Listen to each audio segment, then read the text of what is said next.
이제 오늘 나눌 말씀을 위해 다 같이 자리에서 일어나서 나눌 말씀을 함께 봉독하겠습니다. 오늘의 말씀은 여호수아서 16장 1절에서 10절 말씀입니다. 구약성경 344페이지에 기록되어 있습니다.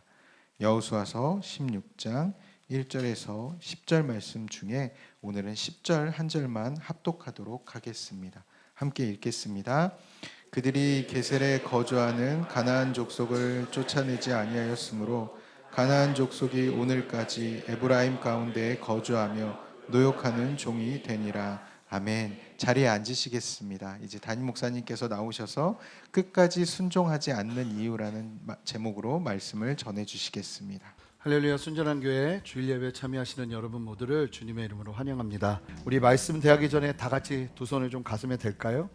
하나님, 오늘 말씀 대합니다. 함께 기도했으면 좋겠어요.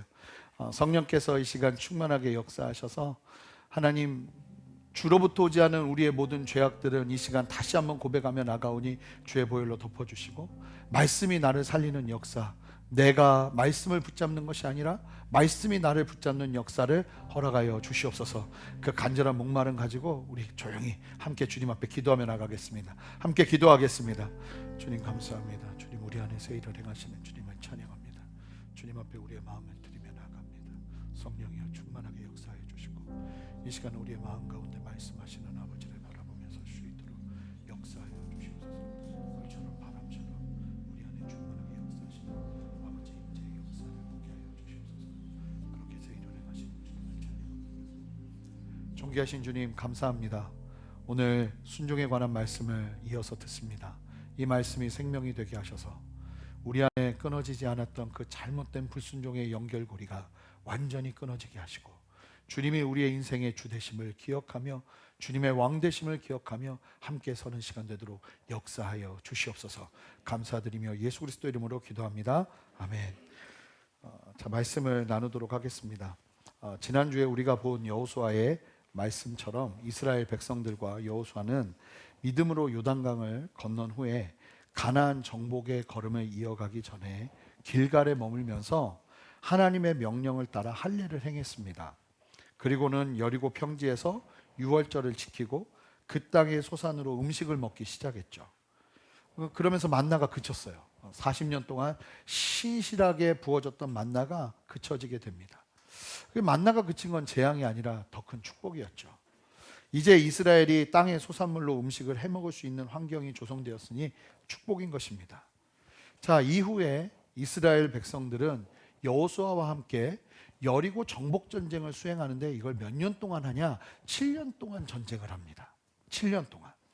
이 전쟁의 특징이 있다면 이스라엘 모든 12개 지파가 한 마음으로 하나 되어서 이 전쟁을 수행하게 돼요.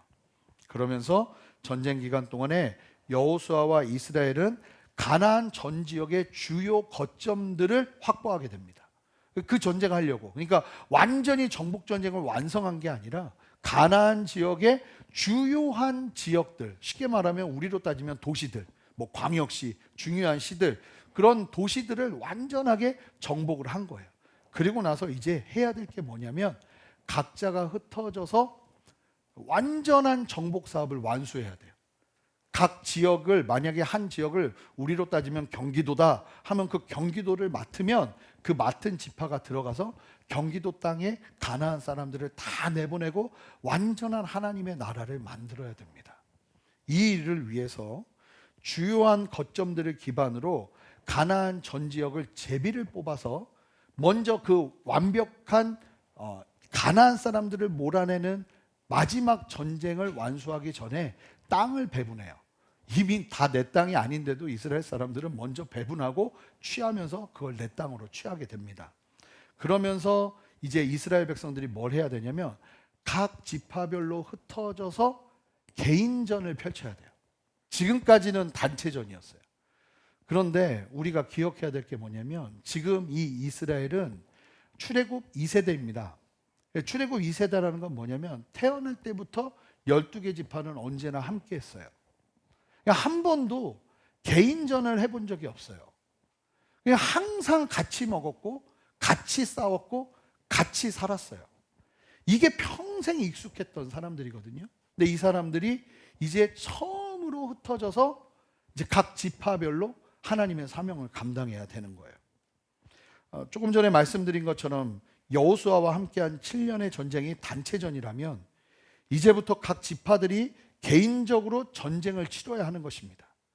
이 개인전을 위해서 각 지파별로 먼저 제비뽑기를 하는데 순서가 이제 어떻게 되냐면 가장 먼저 분배받은 지파가 어디냐면 유다의 장자 지파인 야곱의 넷째 아들인 유다가 유다 지파가 가장 먼저 제비뽑기를 하게 됩니다. 그러면서 제비뽑기를 해서 가장 큰 땅을 받게 돼요. 그리고 이어서 두 번째로 제비를 뽑는 그 지파가 누구냐면 원래는 에브라임과 므낫세인데 에브라임과 므낫세가 요셉의 아들들이에요. 근데 이 둘을요 따로따로 제비뽑기를 하게 하지 않고 요셉의 자손들 해가지고 한 번에 제비뽑기로 끝내버립니다. 그러면서 제비뽑기를 하고 에브라임이 땅을 차지하게 되는 내용이 오늘 본문 말씀이에요. 에브라임과 므낫세 이 두 지파가 이 이스라엘 전체 앞에서 두 번째로 제비를 뽑게 되는 건 아시는 것처럼 요셉은 11번째 아들이었거든요. 그런데 가나안 정복 전쟁 때도 보면 이 에브라임과 므낫세가 특별한 어떤 일들을 하지 않습니다. 눈에 띄어나게 뭐 싸움을 잘한다거나 나서서 뭐 싸운다거나 이런 모습도 보여주지 않아요. 그럼에도 불구하고 두 번째로 제비를 뽑게 되는 이유는 뭐냐면 바로 그의 조상 요셉 때문입니다. 요셉 한 사람의 순종으로 말미암아 하나님께서 요셉을 크게 들어 쓰셔서 이스라엘 사람들이 고센 땅에 정착해서 애굽의 고센 땅에 정착해서 민족을 이룰 수 있는 기반을 마련했죠. 이 조상의 어찌 보면 뭐라고 그래야 돼요? 이 하나님을 의지했던 순종과 믿음의 걸음 때문에 이 그의 지파 요셉의 자손들이 이와 같은 복을 누리게 된 겁니다. 그러면서 두 번째로 제비뽑기를 해요. 그러면서 요셉의 자손인 에브라임과 므낫세가 땅을 받는데 오늘 본문 1절에서 4절에서 보면 1절부터 4절까지를 보면 구체적으로 이제 어떻게 땅을 배분받는가 나오는데 1절 말씀 한 목소리 읽어보겠습니다. 함께 읽겠습니다. 요셉 자손이 제비 뽑은 것은 여리고 샘 동쪽 곧 여리고 곁 요단으로부터 광야로 들어가 여리고로부터 베델 산지로 올라가고 특징이 뭐냐면 에브라임과 므낫세가 요셉 지파로 해서 한 번만 제비 뽑기를 합니다. 이것 때문에 이제 나중에 또 컴플레인도 하는데 막 불평도 하는데 뭐 어찌 됐든 한 번만 제비 뽑기를 해요. 그리고는 에브라임과 므낫세가 땅을 딱 나눠요. 그렇게도 될 만큼 에브라임과 므낫세는 굉장히 큰 땅을 얻게 됩니다. 좀 지도를 보시면요. 처음으로 그 가나안 여기가 이제 요단강이 여기가 요단강이거든요. 이 요단강 서편 지역을 가나안 땅이라고 보시면 돼요. 이 가나안 땅을 이제 주요 거점들을 이제 다 차지하고 난 다음에 제비뽑기를 했는데 유다 지파가 제일 아래에 있는 예루살렘이 속해 있는 제일 아래에 있는 땅을 배분받고 그 다음에 므낫세와 에브라임이 이만큼을 받게 된 거예요. 그러니까 거의 유다 지역과 비슷한 크기의 지역을 이제 할당을 받게 된 거죠. 그러면서 므낫세와 에브라임 중에 에브라임이 이 막내임에도 불구하고 므낫세의 동생임에도 불구하고 야곱이 축복을 하면서 장제의 축복을 에브라임한테 줬거든요. 이 야곱이 축복 기도를 해야 되는데 마지막 죽을 때 야곱의 영성은 엄청났어요. 그래서 하나님이 주시는 감동으로 므낫세에게 장제의 축복을 하는 게 아니라 오른손을 에브라임에게 이렇게 맡겼습니다. 그리고 이때 야곱이 축복한 내용이 한 자락도 땅에 떨어지질 않아요. 그러면서 에브라임이 이제 어찌 보면 이 둘 중에 장자 역할을 감당하기 때문에 에브라임에게 가장 좋은 땅을 줍니다. 이 에브라임이 가지고 있는 이 땅이요, 이 가나안 전체로 보면 노른자 중에 노른자예요. 그리고 이 땅이 굉장히 비옥하고 다른 데는 산지가 많아요. 그래서 막 어떤 지파 같은 경우는 너무 산지밖에 없으니까 먹고 살 길이 없다고 막 난리를 피거든요. 근데 에브라임은요 가장 비옥한 땅을 받게 됩니다. 이렇게 이제 땅을 받게 되는 이야기를 우리가 아마 새벽 예배 때도 자주 보셨을 거예요. 그러면서 에브라임이 이제 가장 좋은 땅을 차지하게 되고 그 위에 므낫세가 차지하는데 에브라임이 땅 크기는 그렇게 크진 않거든요. 그러니까 또 므낫세한테 얘기해서 므낫세 땅 중에 얼마를 또 받아요. 그러면서 하여간 정착을 하게 돼요. 그러면서 에브라임이 이와 같은 축복 속에서 정착을 하는데, 자 오늘 본문의 마지막 10절 말씀을 보시면 이런 설명이 나옵니다. 자, 10절 말씀 함께 읽어보겠습니다. 자, 해야 될 일이 에브라임 그 땅에 있는 모든 가나안 사람들을 내보내야 되거든요. 근데 이 에브라임이 어떻게 행동하는가? 10절 말씀 한 목소리로 읽겠습니다. 시작. 그들이 게셀에 거주하는 가나안 족속을 쫓아내지 아니하였으므로 가나안 족속이 오늘까지 에브라임 가운데 거주하며 노역하는 종이 되니라. 에브라임이 게셀이라는 지역에 거주하는 가나안 사람들을 쫓아내질 않습니다. 그러면서 아예 뭘 하냐면 이 가나안 사람들을 자신들의 노예로 삼아서 자신들이 해야 될 일을 대신시키면서 노역하는 일꾼으로 만들어 버립니다. 그런데요, 하나님께서 이 가나안 정복 전쟁을 시작하기 전부터 누누이 강조하셨던 내용이 있었어요. 신명기 20장 16절에서 17절 말씀 한 목소리로 읽어보겠습니다. 시작.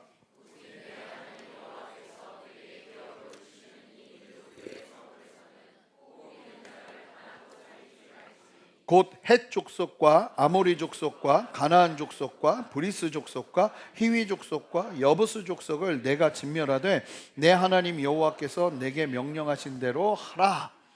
왜 다 죽이라고 하는가? 뭐 이런 것 때문에 실망하시는 분들은 사실 좀 신앙생활 조금 더 하시다 보면 하나님 이해하면 다 이해되실 거예요. 여러분, 하나님께서 이렇게 말씀하실 때는 순종해야 그 이유를 알 수 있어요. 이해되지 않는 어떤 말씀이건 이해되지 않는 말씀은 순종으로 답을 찾으시는 저와 여러분 되시기를 바랍니다. 자, 중요한 것은 하나님께서 다 진멸하고 살려두지 말고 다 내쫓아야 된다. 이것을 강조하시고 또 강조하시면서 하나님이 또 말씀하세요. 마지막에 하나님께서 명령하신 대로 네가 그것을 이루어야 된다. 그런데도 이 에브라임이 가나안 사람들을 진멸하지 않고 자신들의 종으로 부립니다. 그러니까 지금까지 열심히 순종하다가 막판에 그 순종을 깨뜨려요. 그런데 에브라임만 이러는 게 아니에요. 잘 보시면 이와 유사한 일들이 다른 지파에서도 계속 일어나고 모든 지파가 똑같이 행동합니다. 유다 지파의 경우에도 보시면 여부스 사람들을 쫓아내지를 못합니다. 므낫세는요, 어떻게 이야기하냐면 므낫세 지역에 같이 살고 있는 가나안 사람들이 눈치를 보고 있는데 이 므낫세 지파 사람들이 쫓아낼 기미가 보이지 않는 거예요. 그러니까 이 가나안 사람들이 뭐라고 말하냐면 우리가 그냥 눌러 앉자. 쟤네들 보니까 우리 쫓아낼 마음이 없네? 이러면서 눌러 앉아버려요. 그리고 아직 땅을 배분받지 못한 7개 지파가 있었거든요. 7개 지파는 어떻게 행동하는지 아십니까? 자, 여호수아 18장 3절 보시면 여호수아가 이스라엘 자손에게 이르되 너희가 너희 조상의 하나님 여호와께서 너에게 주신 땅을 점령하러 가기를 어느 때까지 지체하려느냐. 7개 지파는요, 땅 정복할 생각도 안 하고 제비뽑기하러 나오지도 않아요. 너무 무서워하고 두려워하는 거예요. 감히 두려워서 땅 분배도 버거워하고 있는 7지파의 모습을 봐요. 유다 지파를 먼저 좀 볼게요. 여부스 족속이 아주 강력했기 때문에 쫓아내지 못했다고 말하는데 이게 말이 안 되는 얘기입니다. 왜냐하면 이스라엘이 지금까지 7년 동안 다 같이 싸울 때 싸운 상대는요, 이 여부스 사람들보다 훨씬 강한 사람들이에요. 훨씬 강력한 성읍을 가지고 있었고요, 훨씬 강력한 무기를 가지고 있었어요. 그런데 이런 이스라엘의 각 지역에 강력했던 성읍들을 이스라엘 백성들이 믿음으로 다 싸워서 이겨내고 제압했거든요. 그렇게 승리하여 중요한 거점들을 다 차지했어요. 실패가 없었단 말입니다. 승리만 있었어요. 그런데 갑자기 이들이 각 지파별로 흩어져서 남은 정복 사업을 완수해야 되는데 갑자기 우리가 알던 이스라엘이 아니에요. 맞나 싶을 정도예요. 하나님의 말씀에 목숨 걸고 순종하면서 여리고성을 돌던 이스라엘, 그 이스라엘이 맞나 싶을 정도로 지금 가나안 족속들 앞에서 벌벌 떨고 있다는 겁니다. 왜일까요? 저는 오늘 함께 이 부분을 좀 살펴보고 싶어요. 여러분, 지금 이스라엘 각 지파가 흩어지고 나니까 영적인 상태가 적나라하게 드러나고 있는 겁니다. 단체로 있을 때는 보이지 않던 영적인 실체가 개인의 자리로 흩어지니 드러나기 시작하는 거예요. 교회에 있는 내 모습이 진짜 내 모습이 아닐 수 있습니다. 교회에서 함께 리트릿도 하고 수련회도 하고 단기 선교도 가고 함께 이렇게 뜨겁게 예배하다 보고 그러다 보면 그 안에서 승리도 경험되고 하나님의 은혜도 누리게 되고 하나님의 역사도 경험하게 되지만, 여러분, 여기만 중요한 게 아니라 정말 중요한 것은 여러분들이 각자 흩어져서 살아가는 그 자리에서 얼만큼 순종하느냐도 너무나 중요하다는 거예요. 그런데 잘 보니까 이스라엘 같은 모습이 있을 수 있어요. 다 같이 있을 때는 너무 좋죠. 함께 승리도 하고 함께 하나님의 말씀을 완수하기도 하고 하나님의 뜻대로 끝까지 순종해 내기도 하고, 뭐 예를 들면 작정해서 다 같이 기도하자 하면 그 기도하면서 그 기도의 은혜와 열매를 경험하기도 하고 함께 예배를 드려요. 그런데 여러분, 그때 누리는 은혜가 진짜 나라고 오해하시면 안 됩니다. 여러분, 진짜 나는 어디 있는지 아십니까? 여러분, 예배 드리고 난 다음에 여러분들이 세상을 살아가는 그 자리에 진짜 내가 있는 겁니다. 이스라엘이 승리할 때 그게 무조건 나의 승리라고 생각하면 안 되는 거예요. 물론 함께 이룬 귀한 승리지만 그 승리의 자리에 각자가 하나님과 신실한 관계를 유지하는 것을 배우거나 누리거나 함께하지 못한다면, 막상 싸워라 하고 내버려 두면, 각자의 자리에 두면 이 이스라엘 12개 지파처럼, 여러분, 이 사람들은 보통 사람들 아니에요. 40년 동안 광야 생활을 이겨낸 사람들이에요. 7년 동안요, 무기도 없이 하나님 말씀만 믿고 따르면서 순종하면서 있을 수 없는 승리, 요단강의 기적, 여리고성의 기적을 경험하며 하나님의 놀라운 역사를 경험했던 사람이에요. 쉽게 말하면 어떤 사람들이냐면, 아니, 교회가 얼마나 은혜가 있나, 모일 때마다 막 죽을 병 걸린 사람이 살아나고 하나님의 역사를 경험하고 막 그 안에서 할렐루야 아멘 하면서 막 눈물 흘리면서 헌신하면서 주님 앞에 나가는 사람들이 막 일어나는 교회, 그런 교회를 뭐 우리 순전한 교회? 예. 분위기 이게 예, 그럴 수 있습니다. 예. 하여간 우리가 그렇게 되길 바라죠. 그런 교회에 다니다가 막상 각자의 자리로 딱 돌아가면 이스라엘 백성들과 같은 모습이 있을 수 있다는 거예요, 없다는 거예요? 있다는 거예요. 예전에 제가 제자 훈련을 하는데 60명의 사람들이 한 6개월마다 들어와요. 그러면 이 사람들을 철저히 훈련시켜요. 3개월 동안 강의를 들으면서 공동생활을 해요. 공동생활. 집에도 안 보내요. 그냥 계속 하나님만 바라보는 거예요. 막 그렇게 공동생활하면서 엄청나게 깊은 하나님의 만지심을 경험하죠. 제가 제 아내를 거기서 만났습니다. 하나님만 만난 게 아니라 아내도 만난 거죠. 원래 은혜의 자리에 하나님이 주시는 부스러기의 은혜가 있습니다. 부스러기가 아니죠, 뭐 보물이죠. 할렐루야. 예. 근데 하여간 그러면서 막 은혜를 엄청 받는단 말입니다. 3개월 동안 은혜를 엄청 받아요. 그러고 나서 이제 전도여행을 2달 반 정도 가는데, 저희가 리트릿 때도 마지막에 십자가 의식을 했지만 막 3개월 동안 그렇게 은혜 받고 십자가 의식을 하면요, 사람들이 십자가를 못 걸어요. 막 그 앞에서 펑펑 울어요. 내가 십자가 이거 감당할 수 있을지 모르겠다고. 그러면서 막 진실하게 그 십자가 앞에 서는 거예요. 막 애찬식을 하는데 떡을 나눠주는데 막 떡 나눠주다 이러다 떡 나눠줘요. 막 서로가 막 너무 감격되니까 은혜를 받죠. 그러고는 2달 반 동안 전도행을 하면서 하나님 안에서 더 많은 은혜를 받아요. 근데 제가 많이 느낀 딜레마가 뭐냐면, 은혜를 받고 나서 이제 졸업을 해요. 그러고는 이제 삶의 자리로 가죠. 이제 흩어진단 말입니다. 같이 있을 때 내가 많이 변화된 줄 알았는데, 많은 사람들이 뭘 경험하냐면 막상 자리로 돌아가니까 내가 별로 변한 게 없는 거예요. 상황은 하나도 바뀐 게 없고 환경은 하나도 바뀐 게 없는데, 그렇게 훈련받았는데 한 일주일 만에 다 무너지는 거죠. 대부분이 다시 성질 내고 아버지랑 싸우고 형제들하고 싸우고 막 말도 안 되는 일들이 일어나고. 저도 똑같은 경험을 했어요. 제가 주님 안에서 그렇게 변화됐다고 생각하고 딱 돌아왔는데 한 2주 만에 무너지기 시작하는데요, 뭐 그냥 속절없이 무너지더라고요. 저는 제가 많이 변화된 줄 알았어요. 근데 세상으로 들어가 보니까 내가 얼만큼 변화됐는지 알겠더라고요. 지금 사실 이스라엘 백성들은 자신들의 실체를 파악하고 있는 거예요. 사실은 그래도 함께 모여서 은혜 받는 게 중요해요. 왜 중요하냐면, 여기서 은혜 받아야 그 은혜 받은 걸 가지고 세상으로 나아갈 수 있거든요. 그러니까 같이 모였을 때 힘이 있죠. 같이 찬양하면 혼자 찬양하는 것보다 훨씬 은혜가 있어요. 하나님의 만지심도. 말씀도요, 유튜브에서 혼자 앉아서 보시는 것보다 이렇게 같이 한 자리에서 함께 예배하면서 하나님의 말씀을 대할 때 주시는 은혜가 달라요. 근데 그 자리에서 내가 눈물 흘리고 엎드리고 하나님을 만나고 함께 헌신하는 모습이 진짜 내 모습이 아니라는 거예요. 만약에 여러분들이 여러분들의 자리로 돌아갔을 때 그때 모습이 어떠냐를 반드시 확인해야 될 필요가 있다는 것이죠.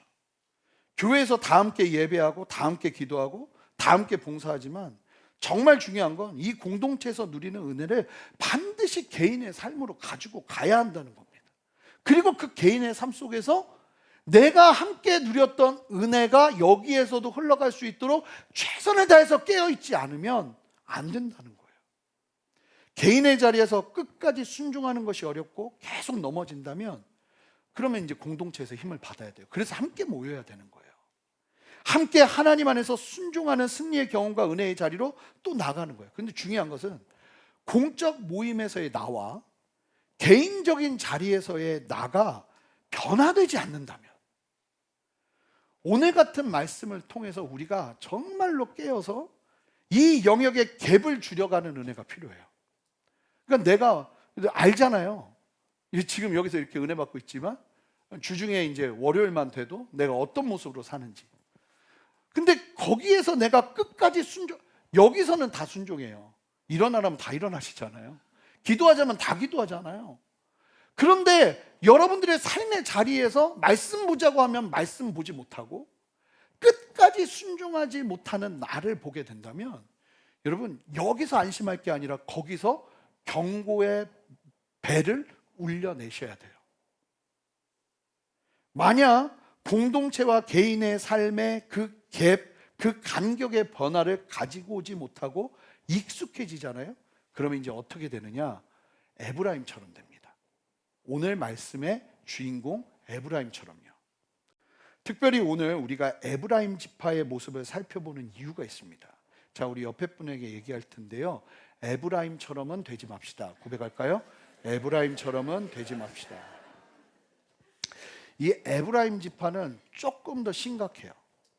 이 불순종이 좀 질이요, 좀 더 안 좋아요. 심각한데요. 왜 그러냐면 유다 지파가 여부수 사람을 쫓아내지 못했다고 할 때는 이 힘에 겨워서 못 쫓아낸 거예요. 이 싸우고 싶은데 이게 진짜 강한 거예요. 근데 그래도 이겨야죠. 그럼에도 불구하고 이게 힘이 겨웠다 보니까 쫓아내지 못한 상황인데, 그 므낫세 같은 경우도 힘에 겨워서 쫓아내지 못했다고 이렇게 표현을 해요. 근데 이 에브라임 같은 경우는요, 10절을 다시 보시겠어요? 보시면 에브라임은 게셀에 거주하는 가나안 족속을 쫓아내지 못했다고 합니까? 뭐라고 말합니까? 쫓아내지 않았다고 이야기합니다.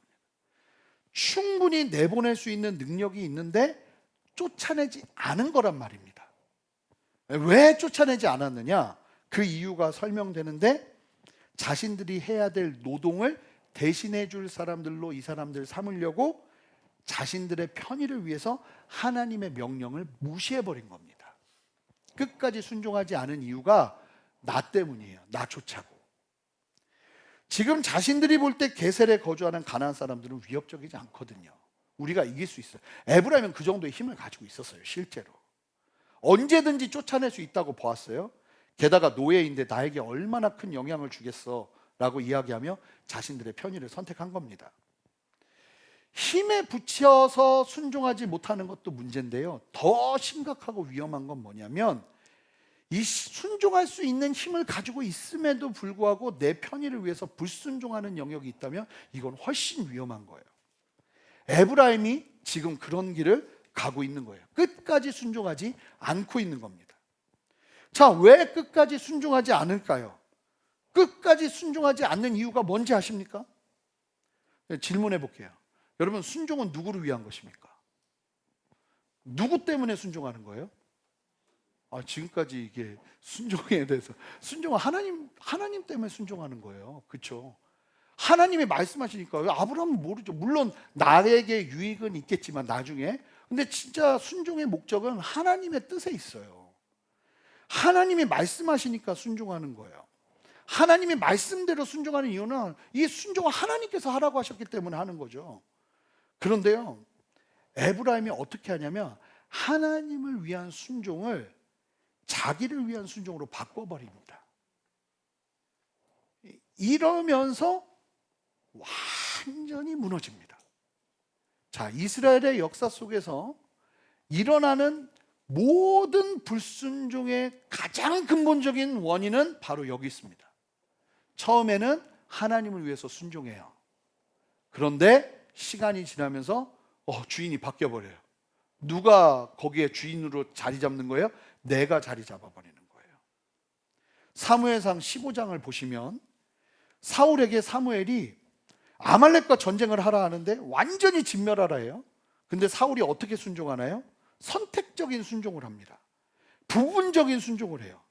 하나님을 위한 순종을 자신을 위한 것으로 바꿔내기 시작하면서 쓸만한 것들은 다 살려둡니다.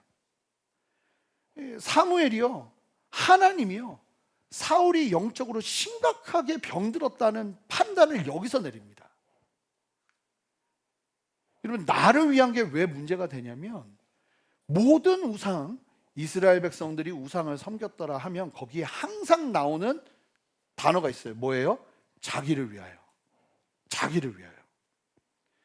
여러분, 신앙생활이 만약에 나를 위한 기도가 되고, 이게 당연한 줄 알고 신앙생활 하신 분들이 계실 수도 있어요.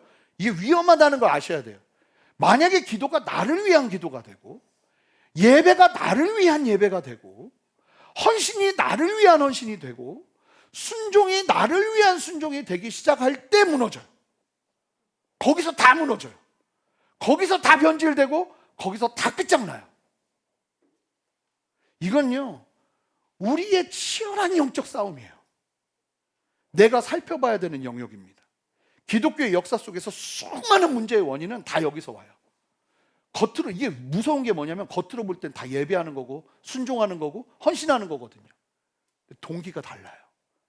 여기에 하나님을 위한 헌신과 하나님을 위한 예배와 하나님을 위한 순종의 걸음, 이 순전함이 지켜질 때 하나님께서 역사하시고 일하시면서 하나님의 일하심이 나타나요. 근데 만약에 여기에서 하나님 대신 내가 들어가기 시작하면 이 에브라임 지파의 끝까지 순종하지 못하는 안타까운 결과가 일어나게 된다는 거예요. 여러분, 에브라임 지파가요, 어떤 지파인지 아십니까? 힘이 굉장히 강했던 지파입니다. 하나님이 므낫세보다 네가 더 커질 것이라고 말씀하신 대로 실제로 에브라임에게 축복을 해주셨어요. 그래서 에브라임이요, 이스라엘이 남과 북으로 나뉠 때 북이스라엘의 주도적인 역할을 에브라임이 합니다. 근데 에브라임이 북이스라엘을 잡아서 거기서 에브라임에서 왕을 세우거든요. 왕을 세우자마자 북이스라엘이 어떤 걸음을 걷는지 아세요? 우상 섬기는 걸음을 걷기 시작합니다. 에브라임의 영적인 상태가 그대로 드러나는 거예요.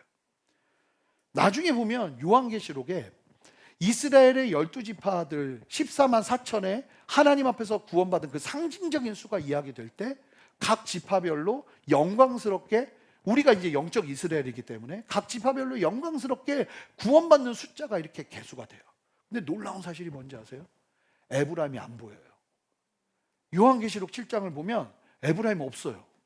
하나님의 기억에서 에브라임은 사라집니다. 원래 유다만큼이나 하나님께서 강력하게 사랑하시고 키우시고 축복해 주신 지파가 에브라임인데요, 에브라임이 그렇게 무너진 데에는 여러 이유가 있지만 성경에서 분명하게 말씀하시는 영역이 있어요. 호세아에서 북이스라엘의 타락을 이야기하고 북이스라엘의 문제를 얘기하는데 호세아는요, 북이스라엘이라고 얘기 안 해요. 에브라임이라고 얘기해요. 그러면서 어떤 문제가 있었는지를 얘기하는데 4장 17절, 19절 말씀 한 목소리 읽어보겠습니다. 시작. 에브라임이 우상과 연합하였으니 버려두라. 그들이 마시기를 다하고는 이어서 음행하였으며 그들은 부끄러운 일을 좋아하느니라. 바람이 그 날개로 그를 쌌나니 그들이 그 재물로 말미암아 부끄러운 일을 당하리라. 에브라임 특징, 우상과 연합했다. 그냥 우상이 그들과 함께하고 있는 거예요. 호세아 7장 8절, 에브라임이 여러 민족 가운데 혼합됐다. 에브라임은 정체성을 다 잃어버렸어요. 그러면 이 에브라임의 문제가 어디서 시작됐겠어요? 어디서 시작됐겠어요? 오늘 본문에서 시작된 거예요. 별거 아닌 줄 알았죠. 나를 위해 순종하기 시작했어요. 그 걸음은 처음에는 나를 편하게 했어요. 내가 해야 될 일들 이들이 대신해 주면서 편리해졌단 말입니다. 여러분 아셔야 돼요. 기억하세요. 하나님을 위한 순종은요, 당장의 편의를 제공해 주지 않아요. 아브라함 보세요. 하나님을 위해서 순종했는데 당장 오히려 기근이 오고 어려움이 와요. 요셉을 보세요. 하나님을 위해서 순종하는데 형통이 이루어지는데 여전히 내 삶은 노예고 죄수예요. 근데 재미있는 것은 뭐냐면요, 자기를 위해 순종하기 시작하잖아요. 그러면 여러분 열매 금방 봐요. 당장 입이 답니다. 당장 여러분들에게 좋은 것들이 나타납니다. 지금 에브라임처럼요, 자기를 위해서 순종해 버리니까 하나님 말씀 한번 딱 꼬아서 내가 원하는 대로 순종해 버리니까 당장 나의 편의가 보여져요. 여러분 이 차이거든요.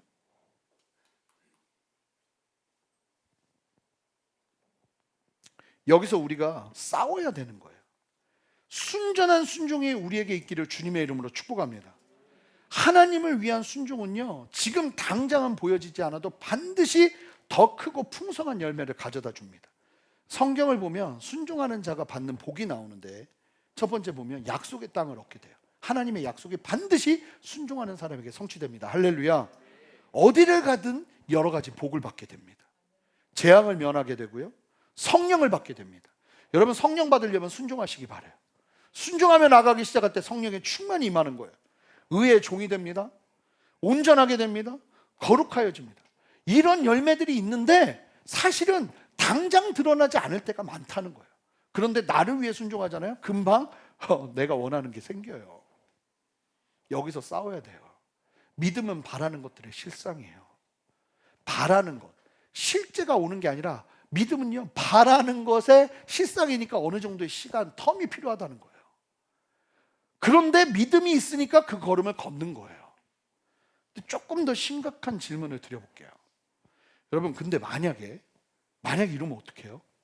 여러분들이 주님을 위해서 진짜 열심히 순종했어요. 한 5년? 10년? 주님을 위해서 최선을 다해서 순종했어요. 근데 아무 일도 일어나지 않았어요. 그럼 여러분 어떻게 하시겠어요? 제가 여러 번 나눴지만 주님을 위해서 주님의 뜻이 이거다 생각해서 순종했어요. 학교도 자퇴하고 수많은 사람들의 반대 속에서 시골로 들어가서 하나님 앞에 순종하면서 그 순종을 다 마쳤어요.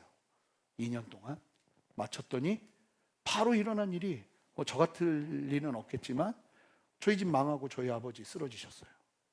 만약에 그러면 여러분들 그 다음에 이제 어떻게 하시겠어요? 여러분 우리가 여기서 진짜 분명한 것을 확실하게 짚고 넘어가야 돼요.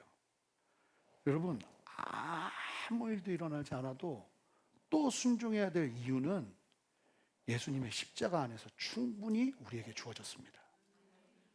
할렐루야. 이게 없으면 계속 순종하면서 하나님의 의의 열매를 거둘 때까지 인내하고 싸워야 되는 그 싸움을 다 포기해요. 나 이렇게 순종했는데 아무 열매 없는데 내가 어떻게 다음 걸음을 걸어요? 그럴 거면 내가 왜 예수님 믿어요? 이런 얘기 나오는 거예요. 아브라함이 그럼 제일 빨리 포기했어야죠. 요셉이 제일 빨리 포기했어야죠. 내가 하나님 꿈 받았으면 이런 인생 펼쳐지면 안 되는 거 아니야? 얘기했어야죠. 그런데 그게 아니라는 거예요. 예수님 하나님의 그 거룩한 뜻을 갖고 오셨는데 순종의 마지막이 죽음이에요. 하지만 예수님의 그 걸음이 얼마나 생명의 걸음인지 우리는 알잖아요. 그 얘기는 나를 위하는 건 안 좋다는 얘기가 아니에요. 어떻게 나를 안 위해요? 저도 저를 굉장히 사랑하는 사람입니다. 저는 제가 힘든 거 웬만하면 힘들지 않았으면 좋겠고 저를 사랑해요. 근데요, 저는 저를 진짜 사랑하기 때문에 하나님을 위한 순종을 선택해요. 그게 제일 안전한 길이거든요. 근데 거기에서 믿음이 없는 사람들이 뭘 하냐면 나를 위해서 갑자기 그 운전대를 바꿔버려요. 나를 위한다고 생각하는데, 근데 에브라임처럼 어떤 일이 벌어지냐? 당장은 좋은데 시간 지나 보니까 여러분 실제 우리 그런 경우 많잖아요.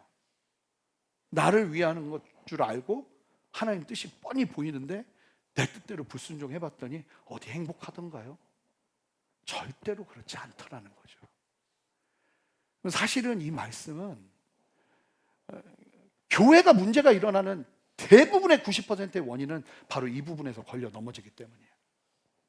성도들이 삶 속에서 하나님의 뜻을 이루어내야 되는데 이루어내지 못하는 대부분의 이유는 바로 여기서 걸려 넘어지기 때문이에요. 하나님을 위해서 시작했는데 봤더니 나중에 순종을 누구 때문에 하냐면 나를 위해서 하기 시작하는 거예요. 이 싸움을 싸워내지 못하는 거예요. 끝까지 선한 싸움 다 싸우고 달려갈 길을 마쳤다고 이야기하는 그 말씀은 다른 게 아니에요. 나를 위한 순종이 아니라 주를 위한 순종을 끝까지 이뤄내는 거예요. 아가서 말씀 함께 읽어보겠습니다. 2장 15절 여러분 한 목소리를 읽어주세요. 시작. 우리의 포도원을 여러분 이스라엘이요 큰 대적 때문에 무너지지 않아요. 뭐 때문에 무너지는지 아십니까? 그 작은 여우들 때문에 무너집니다.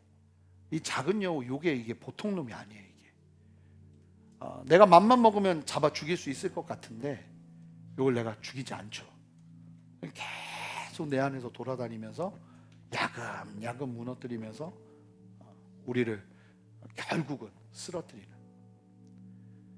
영적인 영역에서 작은 여우는요 신앙의 본질을 훼손하는 잘못된 동기들입니다. 하나님 음성을 막 듣는데 여러분 하나님 음성을 뭘 위해서 들어야 되겠어요? 하나님을 위해서 들어야죠.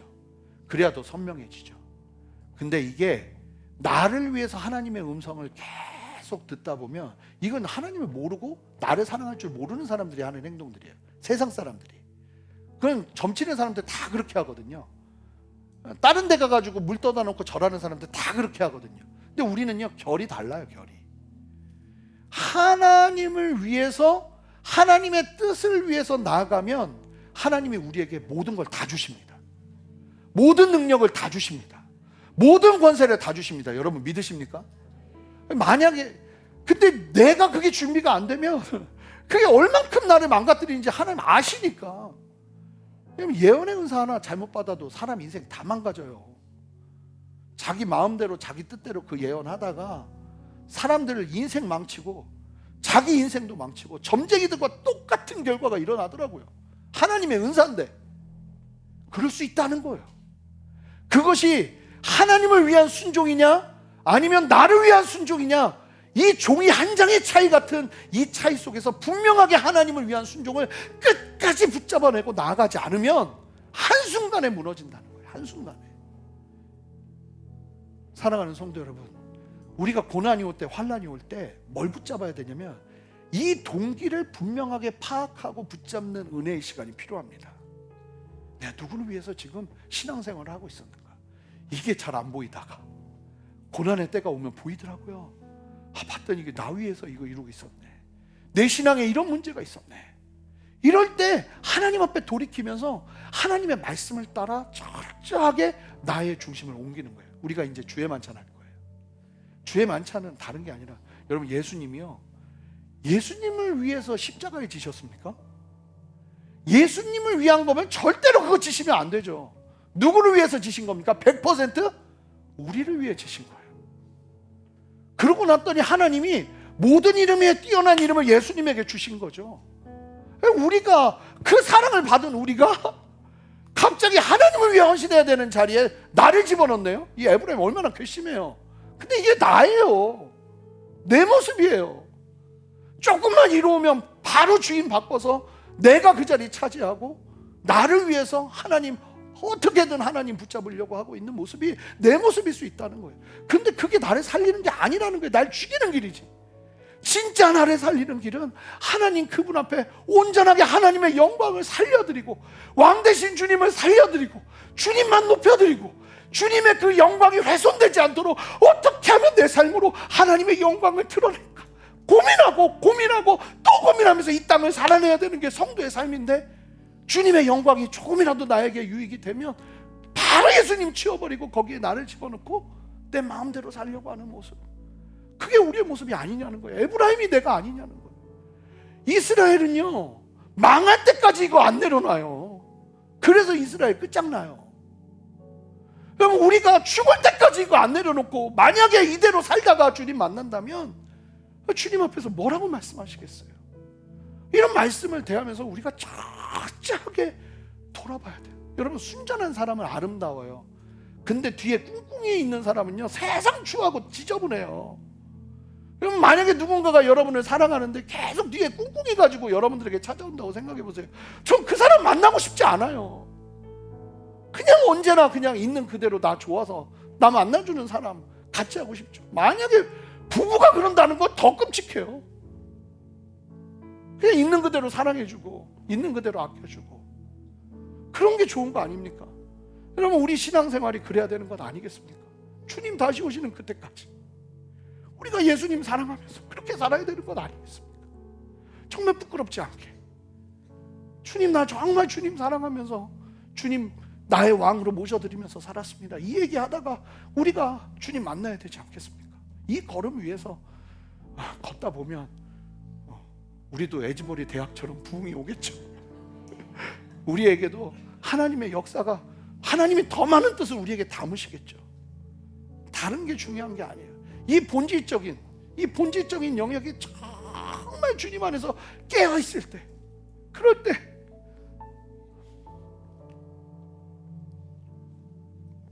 우리가 같이 사는 거예요. 예수님과 함께 변질되고 싶지 않고. 보니까 목회자들도 가다가 다 변하더라고요. 누구를 위한 순종인지 모르겠는데 순종하더라고요. 그러고 싶지 않은 거죠.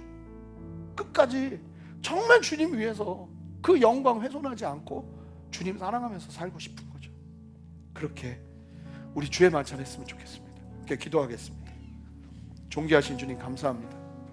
주님의 찢기신 살과 주님이 흘리신 피를 우리가 함께 대하며 주님 앞에 서기 원합니다. 주님, 나는 어떤 사람입니까? 무엇을 위해 순종하고 있습니까? 다시 한번 돌아보게 하시고 우리를 정결케 하여 주시옵소서. 예수 그리스도 이름으로 기도합니다. 아멘. 우리 함께 기도하며 나가기 원합니다. 함께 기도할 때 하나님, 오늘 우리가 주의 만찬하고 말씀을 대했는데 하나님, 다른 무엇보다 예수님의 순종처럼 끝까지 순종하며 주님 십자가의 걸음 걷기를 원하오니 주님, 이 시간 나와 함께하여 주시옵소서. 그렇게 우리 주님 앞에 간절히 기도하며 나가겠습니다. 함께 기도하겠습니다.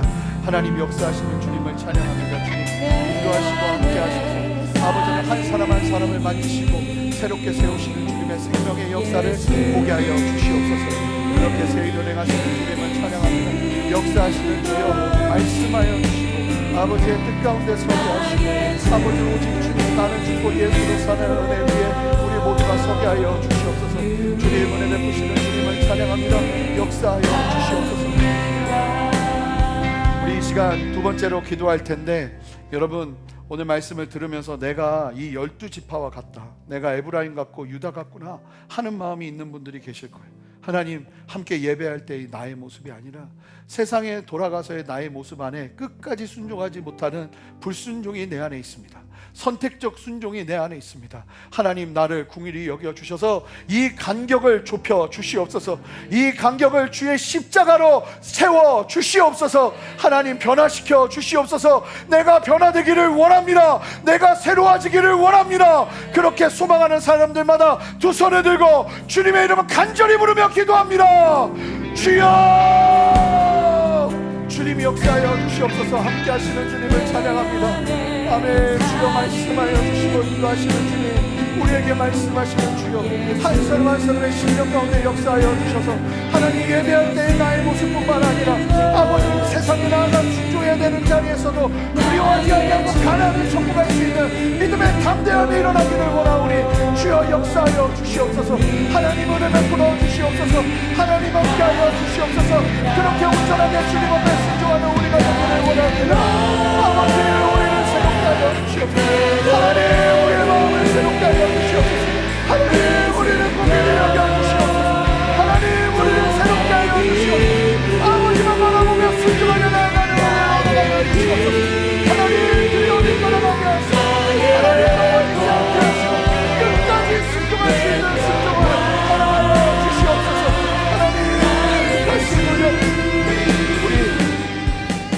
마지막으로 우리 함께 주님 앞에 기도할 텐데, 하나님, 나를 위한 기도를 하나님을 위한 기도로 돌려드립니다. 나를 위한 예배를 하나님을 위한 예배로 돌려드립니다. 나를 위한 헌신을 하나님을 위한 헌신으로 돌려드립니다. 나를 위한 순종을 하나님을 위한 순종으로 돌려드립니다. 나를 위한 나의 삶을 하나님을 위한 나의 인생으로 돌려드리오니 주님 왕 되신 주여 다스려 주시옵소서. 그렇게 소망하는 사람들마다 다시 한번 두 손을 들고 그렇게 돌려드리며 고백하며 나갑시다. 함께 기도하겠습니다. 여러분들의 가정과 여러분들의 직장까지도 돌려드리세요. 함께 기도하며 나갑니다. 주님의 이름 한번 부릅시다. 주여, 주님 우리를 세우시는 주여, 아버지는 우리 안에 역사하시는 주여, 하나님 우리를 새롭게 하여 주셔서 하나님의 말씀과 하나님의 진리 안에서 아버지의 이 거룩한 싸움에 승리할 수 있도록 주여 역사하여 주시기를 원합니다. 하나님의 뜻 가운데 온전히 설 수 있도록 주여 역사하여 주시기를 원합니다. 참으로 넘치는 십자가의 은혜, 참으로 넘치는 십자가의 구원의 역사, 아버지를 기억하며 주님 앞에 서오니 성령이 우리를 새롭게 하여 주시고 아버지의 진리로 우리를 온전케 하여 주시옵소서. 그렇게 세일을 행하시는 주님을 찬양합니다. 역사하여 주시옵소서. 함께하시는 주님을 찬양합니다. 하나님 감사합니다. 오늘 우리에게 주의 만찬을 하게 하시고 아버지, 오늘 우리에게 이 말씀 안에 아버지 우리의 삶을 다시 한번 점검하게 하시고 철저하게 주님 만나는 그때까지 하나님을 위한 것을 훼손시키지 않으며 주님 앞에 서고자 하는 그 결의와 그 믿음으로 주님 붙잡으며 나아가오니 하나님 우리는 힘없습니다. 성령님 이 간구 기억하시고 우리 안에 살아 역사하여 주셔서 우리의 걸음을 끝까지 이끌어 주시옵소서. 무너진 자리, 하나님 그 무너진 자리에 누가 있습니까? 주인된 내가 있지 않습니까? 무너진 가정, 그 안에 누가 있습니까? 여전히 주인된 내가 있지 않습니까? 무너진 직장, 무너진 학교, 무너진 나의 삶에 누가 있습니까? 여전히 주인된 내가 있지는 않습니까? 주님, 회복은 다른 데서 시작되는 것이 아니라 그 자리 주님께 온전히 올려드리는 데서부터 시작되는 줄 믿사오니 왕이신 예수여, 우리의 그 모든 자리에 왕으로 좌정하여 주시옵소서. 모든 주로부터 오지 않은 주인됨이 떠나가게 하시고 예수 그리스도의 진리 안에 새롭게 되어지는 은혜와 역사를 허락하여 주시옵소서. 오래 참는 것이 익숙하지 않아 당장의 유익을 위해 나를 위한 자리로 바꿔버렸던 나의 그 쉽게 뒤집히는 마음들이 이제 주님 안에서 무게를 갖고 주님 앞에 순종할 수 있는 거룩한 순종의 걸음으로 바뀌어지기를 소망합니다. 성령이여 이 시간 역사하여 주시옵소서. 이전의 경험이 반복되지 않게 하시고 하나님의 거룩한 역사하심과 거룩한 아버지 하나님의 성령의 역사가 우리 성도님들 한 분 한 분의 삶 가운데 일어날 수 있도록 역사하여 주시옵소서. 그렇게 세일을 행하시는 주님 찬양하고 감사드리며 존귀하신 예수 그리스도 이름으로 기도합니다. 아멘. 아멘. 우리 함께 봉헌하며 나가겠습니다.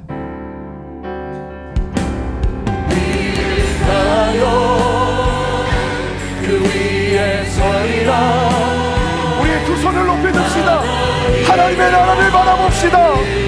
무너지지 않으리 믿음하여 아멘. 주님 오실 때까지. 하나님, 우리 성도님들의 믿음의 걸음 위에 마음껏 축복하여 주셔서 넉넉하게 이 자리뿐만 아니라 세상에 돌아가서도 하나님의 빛과 소금 역할 감당할 수 있도록 하나님 그 두 손에 모든 것들을 내려놓고 주님 붙잡은 그 두 손에 하나님의 권능과 하나님의 능력으로 함께하여 주시옵소서. 아버지 하나님의 돌보심과 역사하심이 재정의 영역 가운데 아버지 하나님의 일하심을 보는 생명의 역사가 일어날 수 있도록 역사하여 주시고 관계의 영역 속에서도 하나님이 붙드시는 당신의 붙드심을 경험하며 서는 은혜 허락하여 주시옵소서. 육신의 연약함도 하나님 아시고 함께 하시며 힘 주시며 능력 주시는 아버지 하나님의 여호와 라파 하나님의 치유의 역사의 손길이 함께하기를 원하오니 주여 역사하여 주시옵소서. 오늘도 우리의 예배를 통해서 주님만 영광 받으시고 하나님께 그 온전한 영광 훼손시켜드리지 않고 높여드리며 나아가는 그 걸음 위에 행하시는 아버지 하나님의 능력의 역사를 우리 모든 성도님들이 볼 수 있도록 은혜 베풀어 주시옵소서. 새 일을 행하시는 주님 찬양하고 감사드리며 예수 그리스도 이름으로 기도합니다. 아멘. 이제는 우리 주 예수 그리스도의 크신 은혜와 아버지 하나님의 무한하신 사랑과 성령의 내주하심과 교통하심과 역사하심이 오늘도 주님의 말씀 앞에 온전하게 순종하며 믿음의 걸음 걸어내기를 소망하는 함께 예배하는 모든 성도들의 머리 위에, 가정 위에, 직장 위에, 삶의 모든 터전 위에, 순전한 교회와 이 땅의 모든 교회들과 이 나라와 온 열방 위에 이제로부터 영원토록 함께 하시기를 간절히 축원하옵나이다. 아멘.